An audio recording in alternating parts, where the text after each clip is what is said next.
Salutations à toutes et à tous, c'est toujours le frère Antoine Fadi, toujours avec Kalata Dimsi, et oui, le livre mystérieux. Et nous allons encore aller comme avec les frères, comme à l'accoutumée, dans ce livre spécial, ce livre extraordinaire, ce livre véritablement puissant, déstabilisant même. Nous sommes page 926 dans le livre de Loma, celui qu'ils ont appelé dans les Bibles falsifiées Malachi ou Malaki. Voilà, Loma, le, qui veut dire envoyé, le messager connu. Et oui. C'est un messager connu. Et oui, parce que le Verbe connaît qui il envoie, qui il mandate. Et, mais c'est le messager de quoi? On va découvrir un peu plus dans ce que nous allons lire. Et oui. Nous sommes donc dans le chapitre 1. Le titre de cette partie, c'est À vous, virgule, prêtre corrompu, avec, au pluriel, hein. Donc ici, on va s'adresser à ce qu'on appelle des prêtres corrompus, donc des personnes qui ont un sacerdoce, qui ont un mandat pour euh, faire ramener, on va dire, ou plutôt aider le peuple à respecter les lois, les ordonnances du verbe de Loba, et aussi à avoir une forme de connexion avec le spirituel, en fait, par le prêtre, par l'initié en chef consacré, par le prophète, etc. Donc, c'est en gros, ces prêtres corrompus, enfin, en tout cas, la fonction de prêtre, c'est aussi une fonction d'aîné, une fonction aussi de modèle, en fait. Voilà d'une personne qui a une vie spirituelle, on va dire riche, aboutie, et qui fait justement passer le spirituel avant le charnel, qui vit pleinement sa relation avec le Verbe. Donc, le prêtre aussi représente ce genre de modèle. Mais ici, on nous apprend que ce sont des prêtres qui sont corrompus, c'est-à-dire qu'on a trouvé en eux, dans leur manière d'être, dans leur manière de faire, de la corruption, quelque chose donc qui les détache de l'alliance avec le Verbe, qui les détache de la pureté, qui les détache de la droiture, en fait. Et on va s'adresser à eux. Dans le premier verset, il est dit ceci, oracle, virgule, parole du Mutatedi à Tombouane Bila par moi, Loma. Entre parenthèses, dans plusieurs millions d'années, virgule, mon histoire sera usurpée et modifiée au profit d'un personnage inventé qui sera connu sous le nom de Malachi ou Malaki, en fait. Donc, c'est une oracle, c'est une annonce qui est faite, qui vient de la part de Mutatedi. Mutatedi qui est l'entité hein, qui initie et qui intronise aussi les initiés. Mais c'est aussi le berger, c'est celui qui est là pour guider, c'est celui qui est là pour orienter en fait le peuple. Et on s'adresse à ces peuples qui ont justement, on va dire, qui sont un peu intermédiaires par rapport au peuple directement, qui ont des fonctions pour aider le peuple à rester dans la purification, à demeurer dans la sanctification. Il s'adresse à eux par une oracle que l'Oma va prononcer en fait. Le verset 2 dit ceci, entre guillemets, le verbe de Tété vous a aimé, donc fermez les guillemets, dit Mouta dit, point. Et vous, vous dites deux points. En quoi nous a-t-il aimé, point d'interrogation, fermez les guillemets, ouvrez les guillemets, Benen Yonjita, entre parenthèses, dans plusieurs millions d'années, virgule, son histoire sera usurpée et modifiée au profit d'un personnage inventé qui sera connu sous le nom de Esav, Esou, Ezo, Eso. N'est-il pas frère de Tindi, entre parenthèses, dans plusieurs millions d'années, virgule, son histoire sera usurpée et modifiée au profit d'un personnage inventé qui sera connu sous le nom de Yaakov, Yacoub, Jacob, Jacob, en interrogation. Donc, en gros, Benenjita n'est-il pas frère de Tindi, c'est ce que dit ce passage, dit Muta Tedi, virgule, entre guillemets, cependant, Tindi a été spirituellement puissant. Voilà. Donc ici, il y a cette annonce qui est faite et Mouta Tedi donc en fait répète ce que on va dire le peuple pense, ce que ces prêtres corrompus pensent surtout, parce que là ça s'adresse vraiment aux prêtres corrompus. Le verbe de tété vous a aimé, virgule, dit Mouta Tedi. Et vous, c'est au début, et vous dites, deux points, en quoi nous a-t-il aimé? Et il y a un exemple qui est donné, c'est Benignon Jita n'est-il pas frère de Tindi? Cependant, Tindi a été spirituellement puissant. Ça veut dire quoi? Ça veut dire que là, il y a un exemple qui est donné par rapport à on va dire, une histoire qui s'est passée entre deux frères, entre des frères jumeaux, Benignon Jita et Tindi. Et les deux frères vont représenter quelque chose, on va les lire, les deux frères vont représenter quelque chose, et pourtant, on nous dit ici que ce qui est important, c'est de voir que ces deux personnes-là sont des frères. C'est-à-dire qu'ils ont un lien, il y a une alliance en fait. Ce sont des frères de race, ce sont des frères de famille, mais aussi le spirituel a un regard, les entités ont un regard en fait sur le comportement de ces deux frères. Et même si les gens peuvent penser que l'un a été favorisé par rapport à l'autre, c'est pas qu'il a été favorisé, c'est qu'il a simplement choisi le spirituel. C'est pour ça que à la fin on nous dit, cependant, Tindi a été spirituellement puissant. On va aller regarder un petit peu dans l'histoire pour comprendre. On va aller dans Yololo. On va dans l'histoire de Yololo, donc leur papa, page 207. Hop, hop, hop, hop, hop, hop, hop, hop, hop. 207.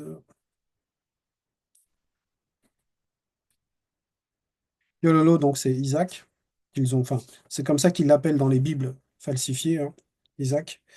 On va lire un passage. Donc nous sommes dans, c'est page 207, dans Yololo, donc Isaac, euh, verset, chapitre 1, et on va lire les versets 10 à 12. Et Mouta Tedi me donna spirituellement, donc c'est une partie qui raconte en fait l'intervention de Ngoka Nyaka, donc la femme de Yololo, qui donne, en fait, qui est enceinte en fait. Il est dit ceci, verset 10, et Mouta Tedi me donna spirituellement cette révélation et dit, deux points, il y a deux forces spirituelles complètement opposées dans ton ventre, virgule, deux êtres distincts, entre parenthèses, et non race, comme certains peuvent le penser, mais ce n'est pas une question de race là. Ce sont deux êtres distincts par leur choix qui naîtront de toi. Point. Parce que beaucoup ont imaginé que, en gros, ces deux frères, on va dire, ce combat qu'il y a eu dans les Bibles falsifiées, comme ils le racontent, ça a donné naissance en fait à ces deux races qui se disputaient en fait, les Noirs et les Blancs. Mais tout ça, c'est faux. Ce sont deux êtres distincts, ce sont deux frères, ce sont des jumeaux. Et ils les disent dans la suite, verset 11, le plus jeune a vaincu l'aîné dans les trois dimensions. Deux points. Spirituel, virgule, astral et physique non visible à la vue du visible. Point. Verset 12, ensuite, virgule, il le vaincra également dans le plan astral et physique du visible à la vue. Point. Donc ici, pourquoi je prends ce passage, c'est pour nous expliquer en fait ce que, on va dire, Moutatedi a mis en avant en fait. C'est-à-dire qu'il y a eu une opposition entre les deux frères. Tindi a été donc supérieur. C'était le plus jeune, mais il a été supérieur parce qu'il va représenter le spirituel. C'est pour ça qu'on nous explique que ces deux forces qui sont complètement opposées, qui se disputaient déjà dans le ventre, voilà, un va supplanter l'autre en fait. C'est pour ça que, si on tourne la page, le titre, on va dire, du livre de Tindi, c'est Supplantation spirituelle, parce qu'il va le supplanter spirituellement. Ça veut dire aussi que c'est au spirituel de dominer. Pourquoi? On retourne donc dans notre page donc 926, dans le livre de Loma, dans ce verset 2 donc, du chapitre 1, où donc Mutatedi parle en tout cas par l'oracle de Loma, mais les paroles, c'est Mutatedi qui parle de cela, et il explique que est-ce que Benenyanjita et Tindi ne sont-ils pas frères? Malgré qu'il y ait eu on va dire, ce combat, le Verbe n'a pas rejeté pleinement, complètement Benenyanjita, même si, on va dire, il représentait le côté charnel et son frère représentait le côté spirituel. On n'a néanmoins pas rejeté Benenyanjita, mais on va le comprendre dans l'histoire. Ce passage est important parce que dans le verset 3, il est dit ceci.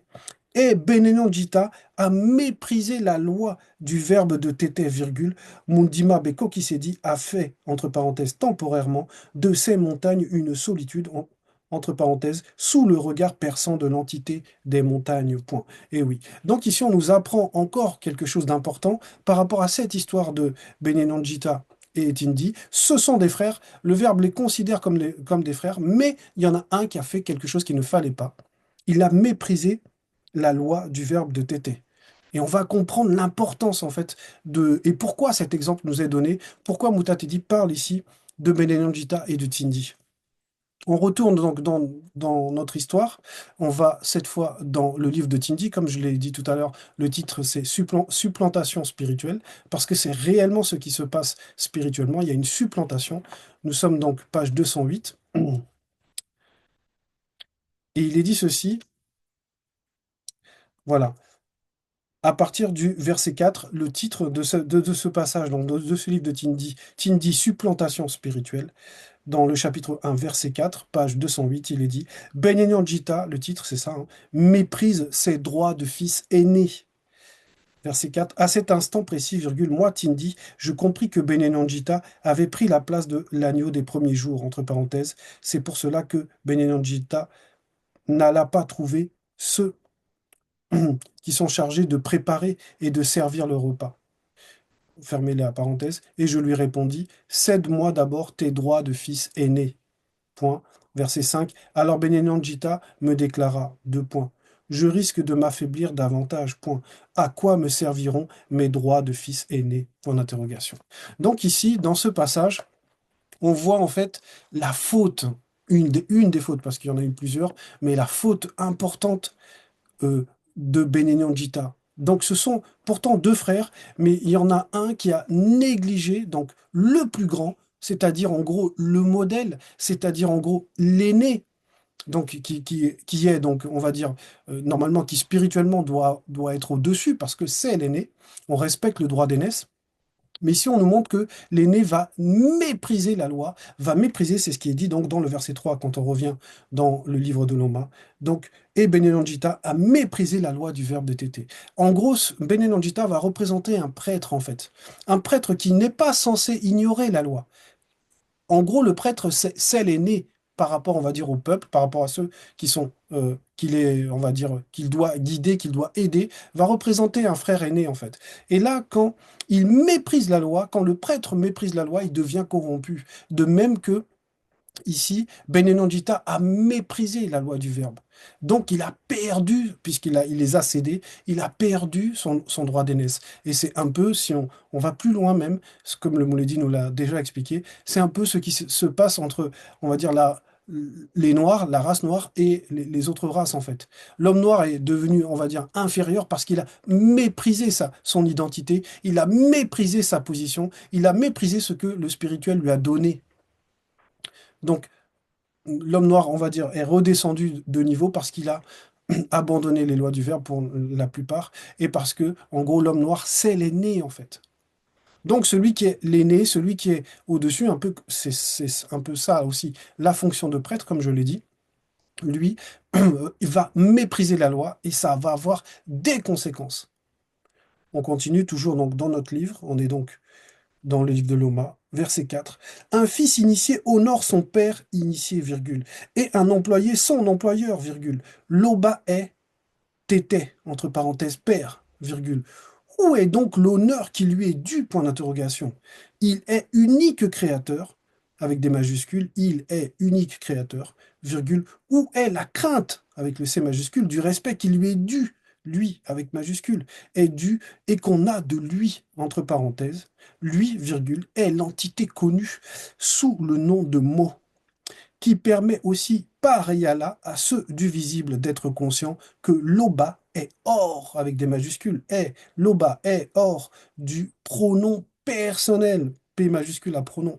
Donc on voit que même si on veut associer, quand on écrit, quand on parle, quand on dit lui par rapport à l'oba, on sait que ce n'est pas celui-là, ce n'est pas réellement l'oba. L'oba est hors du pronom. Il est hors, on va dire, de toute forme d'association. Parce que celui-là va représenter une entité, en fait. Donc, mais ce qui est important ici, c'est de comprendre que, mais normalement, le prêtre devait rendre honneur, devait avoir la crainte du respect qui est dû à l'Oba. Puisque, comme il le dit au début, hein, un fils initié honore son père initié. Il honore celui qui est au-dessus. De même que, normalement, avec le droit d'aînesse, Benenandjita aurait dû honorer la loi, aurait dû respecter cette droit, parce que ça le rendait, on va dire, supérieur un peu à son frère. C'est ce que ça veut dire, c'est le premier, on va dire. Mais il a cédé ça, de même que les prêtres corrompus se sont mis à faire des choses où on ne voyait plus la crainte du respect qu'il devait avoir par rapport à l'Oba. On ne voyait plus l'honneur qu'il faisait par rapport à Tété, en fait. C'est ça qui leur est reproché. La suite donc, du verset 4 dit, dit mutat et dit, virgule, ouvrez les guillemets, à vous, prêtres corrompus, qui méprisez le nom de Tété, virgule, et qui dites, deux points. En quoi avons-nous méprisé son nom? Point d'interrogation. Donc ces prêtres-là faisaient les hypocrites.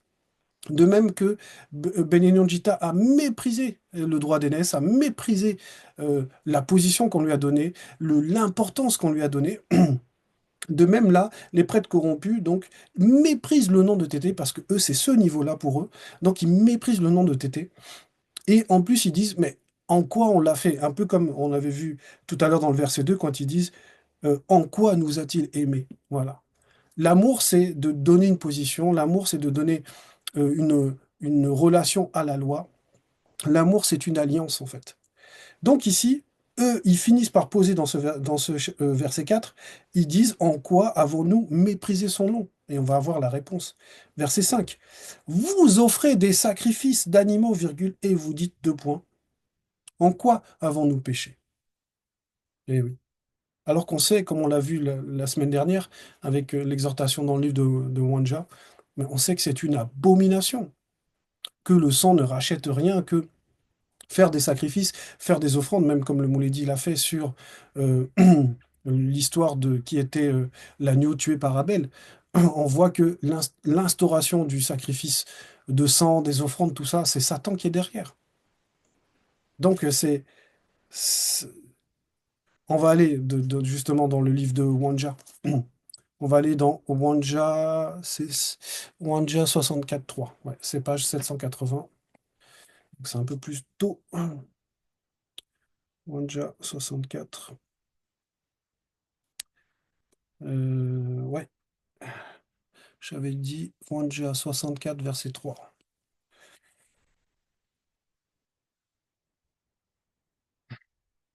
page 781, où il est dit ceci. Celui qui égorge un bœuf n'a point en lui de sentiment de compassion pour lui, virgule.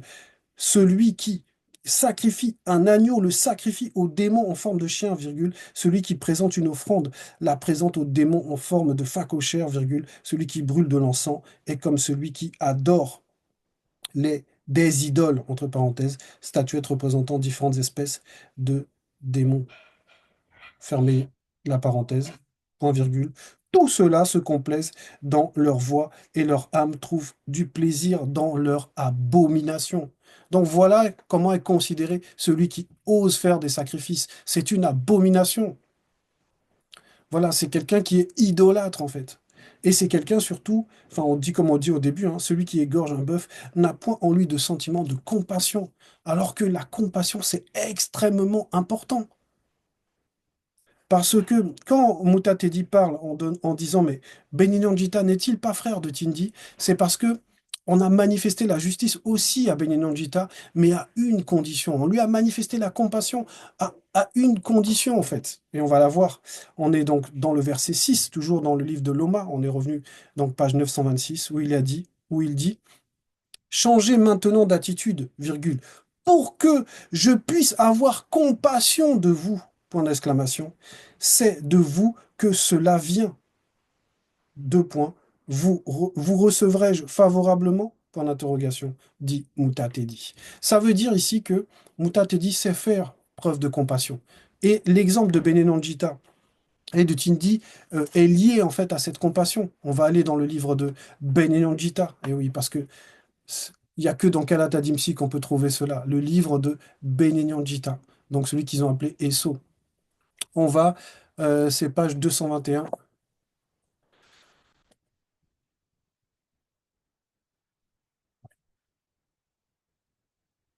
on est page 221, le livre de Benignon Gita, et écoutez le titre de ce livre, Benignon Gita, virgule, manifestation de la compassion avec des majuscules, à manifestation et à compassion. Ça veut dire que le spirituel a eu compassion de lui, on lui a manifesté la compassion, manifestation de la compassion. Voilà pourquoi tout à l'heure, enfin tout de suite là, dans le livre de Loma, Moutatedi disait qu'il aura compassion en fait, si il y a cet événement, et on va le voir. Donc on va lire ça. Donc nous sommes dans Benedict Gita, chapitre 1. On va lire Allez, on va lire le verset 3. Après avoir quitté les deux femmes non initiées, Djandissé, virgule, j'épousai alors Ebolan Musinga, virgule, fille de Sanga et sœur de Mogne, point virgule, Sanga qui fut le frère aîné de mon père Yololo, point. C'est précisément à cette période que Moutatedi eut compassion de moi, point virgule. Voilà. Donc là, c'est Benignon Gita qui parle et qui raconte et qui explique que en fait, quand il a fermé la porte de la polygamie, quand il a renoncé à ces deux femmes et qu'il s'est remis en droiture par rapport au Verbe, c'est là que le Verbe a eu compassion de lui. C'est pour ça que quand on revient dans le livre de Loma, il est dit ceci, dans le verset 6, hein, changez maintenant d'attitude, virgule, pour que je, avec le J majuscule, puisse avoir compassion de vous, en exclamation, parce que c'est Moutatedi qui dit cela. Donc, on voit que c'est le changement d'attitude qui est important. Quand on avertit, parce que là c'est un avertissement cet oracle, c'est un avertissement, on a pointé du doigt le comportement abominable de ces prêtres corrompus. De même que Benenjita a souffert, parce que dans le verset 3, on nous explique qu'il est passé par, on va dire, quand on dit a fait temporairement, Mundimab et Kokisedi a fait, entre parenthèses, temporairement de ces montagnes une solitude entre parenthèses, sous le regard perçant de l'entité des montagnes. Ça veut dire que celui qui s'éloigne du Verbe va souffrir, en fait, et qu'il faut une repentance pour que la compassion soit manifestée à nouveau, parce que c'est toujours un enfant du peuple. Benenjita est toujours le frère de Tindi, c'est toujours un homme de la race noire. Il n'a pas complètement, on va dire, il n'avait pas complètement perdu son identité. De même que l'homme noir aujourd'hui n'a pas complètement perdu son identité. Mais il faut qu'il, on va dire, se rhabille de cette identité, on va dire de manière générale. Mais là, les prêtres corrompus, ça représente les personnes, même comme moi, comme ceux qui exhortent. On ne doit pas, en fait, on ne doit pas aller dans la corruption. On ne doit pas on va dire, faire de la compromission, en fait. On doit être ferme, on doit demeurer ferme en modèle par rapport à la loi. On doit demeurer du côté de la loi. Il n'y a pas de compromission pour ceux qui, normalement, sont des modèles, en fait. Verset 7, le dernier verset, entre guillemets, le verbe de tété ne prend aucun plaisir en vos actions, point virgule. Vos offrandes et sacrifices d'animaux sont une abomination. Fermez les guillemets, dit Moutatedi, comme on l'avait vu tout à l'heure dans le livre de Wanja 63. Donc c'est important parce que ce verset 7 nous explique qu'il n'y a pas en fait de juste milieu. Il n'y a pas de compromission avec la loi. La loi, c'est soit on est de son côté entièrement, donc toutes les lois, soit on est de l'autre côté, on est contre la loi. C'est comme le téléchargement, c'est 100% et pas 99%. Et ceux qui sont des prêtres le savent ça. Ils ne doivent pas négliger, faire preuve de négligence. Ils doivent être vraiment fermes parce que ce sont des modèles. On les place un peu comme des aînés. Ils sont là aussi pour aider ceux qui sont plus petits. Donc c'est un message fort symboliquement. Comme vous le savez, à chaque fois, toujours, l'Oba est toujours glorifié.